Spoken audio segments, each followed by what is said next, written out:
Okay, so let's actually fix the incomplete description of this phenomenon done in the previous video. Take 5 points in the plane A, B, C, D, E, and consider the 5 choose 3 equals 10 triples of those 5 points, and draw a circle, a green circle, through each one of those triples. You're going to get a set of 10 green circles. And now let's look at their centers. There's 10 dots here representing the centers of those 10 circles drawn, and I can, of course, move my 5 points to any general position configuration I want.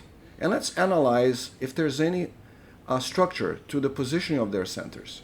So let's count them. 1, 2, 3, 4, 5, 6, 7, 8, 9, 10. 1, 2, 3, 4, 5, 6, 7, 8, 9, 10. So there's 10 centers drawn here. Now some of these centers are being shared in what amounts to be 10 collinearities, which are being represented by 10 red lines. So each of these 10 red lines goes through exactly 3 centers of those 10 circles. So is it obvious that they should be organized in 10 collinearities? In the previous video I was only looking at 4 of them, but there's actually 10. That's the full set. Thanks for hanging tight. Such is the lot of experimental mathematics. It's all about an exercise of correcting yourself with much humility, right? Now look at this beauty, right? I got 10 collinearities. There's 10 lines. Is there any geometry to that? The collinearities are already kind of miraculous. But let's look at positions of A, for example, where some of those 4 centers seem to collapse. So here's one position. So given B, C, D, E, what is the locus of A such that they collapse? Looks like I can only do that.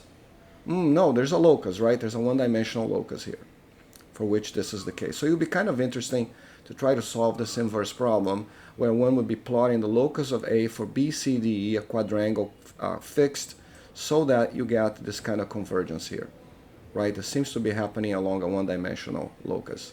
Let's see, any other phenomena here? Can we get even tighter groupings? Yeah, I can group 4 points on top of one, but there doesn't seem to be the possibility of grouping more than 4. So, there's this whole structure to be explored here. There's loci. This is probably a null phenomenon because its construction is so natural and, should have been investigated since antiquity, or perhaps since the 19th century, who knows. But there seems to be a set of points here that, let's see, do all points have degree 3? In other words, are there always 3 lines passing through each point? Let's check it out. So there's 3 here, there's 3 here, there's 3 here, there's 3, 3, 3.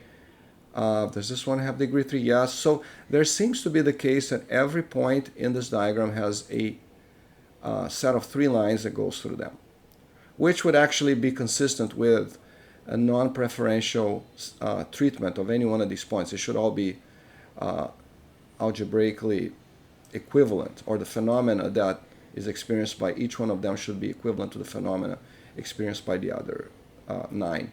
So there are 2 types of phenomena, right? You can make a dot pass through another. So right now I have 1, 2, still have 3. Now I have degree 4, right? I can make a particular center have degree 4 concurrence. But another phenomenon is I can make 4 dots converge into a point. Okay? So let's explore that in other videos. Thanks for watching.